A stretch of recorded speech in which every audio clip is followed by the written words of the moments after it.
गुजरात दंगे के बाद गुजरात के इशरत जहान मुठभेड़ यानी कि इशरत जहान के एनकाउंटर मामले की जांच जो कि सीबीआई कर रही थी, उसका नेतृत्व करने को लेकर दुनिया भर में चर्चित गुजरात कैडर के आईपीएस अधिकारी सतीश चंद्र वर्मा को रिटायर होने के ठीक 1 माह पहले उन्हें सेवा से बर्खास्त कर दिया गया है, यानी कि उन्हें हटा दिया गया है सर्विस से। वो अपनी सर्विस से 30 सितंबर को रिटायर होने वाले थे। गुजरात सरकार के 30 अगस्त को विभागीय कार्रवाई से संबंधित विभिन्न मामले के आधार पर उन्हें अपनी सेवा से बर्खास्त कर दिया गया है। द वायर के इस वीडियो में हम आपको बताएंगे इशरत जहान के मामले के बारे में और उसके साथ साथ आईपीएस अधिकारी सतीश चंद्र वर्मा के बारे में। गुजरात चुनाव से ठीक पहले इस फैसले को लेकर काफी सवाल भी उठाए जा रहे हैं। ये पूरा मामला दरअसल हाईकोर्ट भी पहुंचा था। इस पूरे मामले को हाईकोर्ट में उठाया गया था। हाईकोर्ट में दी गई थी इस बर्खास्तगी को और इस सस्पेंशन के आदेश को एक चुनौती दी गई थी। ये पूरा मामला दिल्ली के उच्च न्यायालय यानी कि दिल्ली हाईकोर्ट के समक्ष भी रखा गया था। सरकार के फैसले का आईपीएस सतीश चंद्र वर्मा ने उस चुनौती दी थी और उन्होंने अदालत में दायर एक याचिका की थी जिसमें उन्होंने कहा था कि उनके खिलाफ जो की जा रही है ये कार्रवाई, इसको गलत करार उन्होंने दिया था। केंद्र सरकार ने 1 सितंबर से बर्खास्तगी का ये आदेश लागू करने की मांग करते हुए एक आवेदन दिया था। लगभग 1 साल तक वर्मा की बर्खास्तगी का मामला दिल्ली के उच्च न्यायालय में लंबित रहा। हाईकोर्ट ने सरकार को कहा था कि वर्मा के खिलाफ एक डिसिप्लिनरी कार्रवाई की जा रही है और इसीलिए उनके खिलाफ अभी कोई कदम ना उठाया जाए। आज से 17 साल पहले का ये वाकया है। अमजद अली राना, जीशान जौहर, जावेद गुलाम और उनके साथ साथ इशरत एक नीली इंडिका कार में अहमदाबाद की ओर जा रहे थे। जब ये सारे व्यक्ति इस नीली इंडिका कार में अहमदाबाद की ओर जा रहे थे तो पुलिस ने उनका पीछा करना शुरू किया और आखिरकार 15 जून को, जो ये 15 जून की घटना है 2004 को, उसका तकरीबन 5 बजे सुबह की ये घटना है जहां पर सुनसान सड़क पर चारों को मार गिराया गया था। पुलिस ने उस समय ये दावा किया था बड़े रूप से कि चारों लोगों का संबंध दरअसल पाकिस्तान स्थित चरमपंथी समूह लश्कर-ए-तैयबा के साथ है। मुठभेड़ के बाद पुलिस ने अहमदाबाद में मौजूद जो पत्रकार थे उनको बताया था कि कश्मीर से 2 पाकिस्तानी लोगों की मौजूदगी की उन्हें खबर मिली थी, सूचना मिली थी और इस सूचना के आधार पर गुजरात पुलिस ने अपनी कार्रवाई की और गुजरात पुलिस ने ये कहा कि तत्कालीन मुख्यमंत्री नरेंद्र मोदी पर एक हमला करने की ये बड़ी साजिश की जा रही है। जौहर और राणा की पहचान पाकिस्तानी नागरिक के तौर पर की गई, जबकि शेख को कथित तौर पर उनका स्थानीय नेटवर्क संभालने वाला बताया गया। पुलिस की ओर से दर्ज शिकायत में इशरत की पहचान उनके नाम से नहीं की गई थी। कहा गया था कि मुठभेड़ में मारा गया जो चौथा शख्स है वो दरअसल एक महिला चरमपंथी है। इस मुठभेड़ के 5 साल बाद यानी कि 2009 में अहमदाबाद कोर्ट ने कहा कि मुठभेड़ नकली थी। अहमदाबाद कोर्ट ने ये फैसला मेट्रोपॉलिटन मजिस्ट्रेट एसपी तमांग की रिपोर्ट पर दिया था।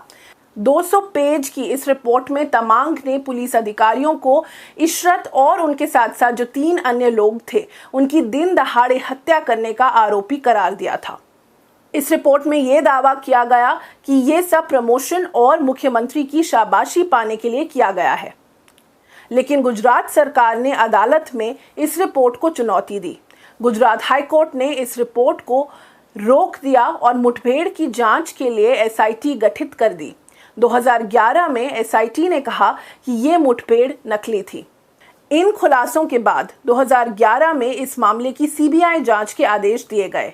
3 जुलाई 2013 को सीबीआई ने भी इस मामले को अहमदाबाद कोर्ट में पहली चार्जशीट दायर की और सीबीआई ने कहा कि चारों की नकली पुलिस मुठभेड़ में बेरहमी से हत्या की गई है। सीबीआई ने 7 पुलिस अफसर, जिनमें गुजरात पुलिस के बड़े आधिकारिक अफसर भी शामिल थे, जिनमें पीपी पांडे, डीजी वंजारा, इन जैसे लोगों के नाम निकल करके सामने आए और उन्हें अक्यूज्ड बना दिया गया। लेकिन गुजरात सरकार ने सीबीआई को अपने इन अधिकारियों के खिलाफ मुकदमा चलाने की इजाजत नहीं दी। इसकी वजह से भी सभी अक्यूज्ड को केस से बरी कर दिया गया। जहां तक कि लेटेस्ट अपडेट की बात करें तो 31 मार्च 2021 को सीबीआई की विशेष अदालत ने पुलिस के जीएल सिंघल समेत आखिरी जो 3 लोग अक्यूज बचे हुए थे इस मामले में, उनको भी बरी कर दिया गया। 2002 से लेकर 2006 के बीच गुजरात पुलिस पर 31 हत्याओं के आरोप लगे। इनमें से कुछ पुलिस अधिकारियों ने किए और ये कहा गया कि पुलिस मुठभेड़ में लगभग आधे लोग चरमपंथी थे, जो मुख्यमंत्री नरेंद्र मोदी और दूसरे राजनीतिक नेताओं की हत्या का एक बड़ा साजिश रचा रहे थे। आलोचकों का ये आरोप है कि गुजरात सरकार ने इन मुठभेड़ों को अंजाम देने वाले पुलिस अफसरों को न सिर्फ बढ़ावा दिया है, उनका बचाव किया है, बल्कि उन्हें सराहा भी है। इशरत जहां की मां शमीमा की जो वकील हैं वृंदा ग्रोवर, वो ये बताती हैं कि इस पूरे मामले में जो सुप्रीम कोर्ट के आदेश थे उनकी अवहेलना की गई और इशरत जहां की एक्स्ट्रा जुडिशियल किलिंग की गई। Mr. Satish Verma, the action that the central government has initiated against him, which means that he would be dismissed just about a fortnight before he retires, it smacks of vendetta. Mr. Verma was singularly responsible for determining that the controversial Ishrat Jahan encounter case was actually a fake case, that the 19-year-old Ishrat, a girl from Mumbra in Maharashtra, was just killed. We do not know why, whether she was killed just because she was a Muslim, but she was killed in broad, on a main road in Ahmedabad in 2004, while she was with 3 of her friends. It was then said that she was a Fidain terrorist who had come to Ahmedabad to kill then Chief Minister, Mr. Narendra Modi. It was this IPS officer, Mr. Verma, an IIT and an IIM graduate who, went through a real rigorous investigation determining that this encounter was completely fake. After the BJP gained power at the center, that is post 2014, Mr. Verma was first given sort of a punishment transfer. In last 8 years, Mr. Verma has been transferred and dumped at several different posts. And now this order to dismiss him from the services before he retires on September 30th, 2022. Now, why is this dismissal so grave? Because this would rob off an innocent, a non-corrupt officer of his pension and all of the facilities that an officer of his stature would normally get.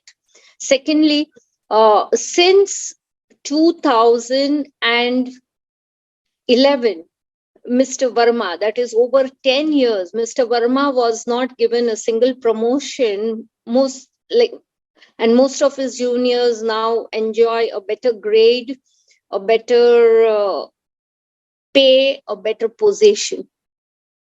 So this is plain vendetta, just because Mr. Verma chose to abide to the constitution and not to few politicians then and now in power. Considering Gujarat is an intensely polarized state. So it's the politics of hate, the politics of divisiveness that rules Gujarat. And this is not a new thing. This has been on in Gujarat for at least 2 decades now. And the situation has not improved, to put it in the mildest manner.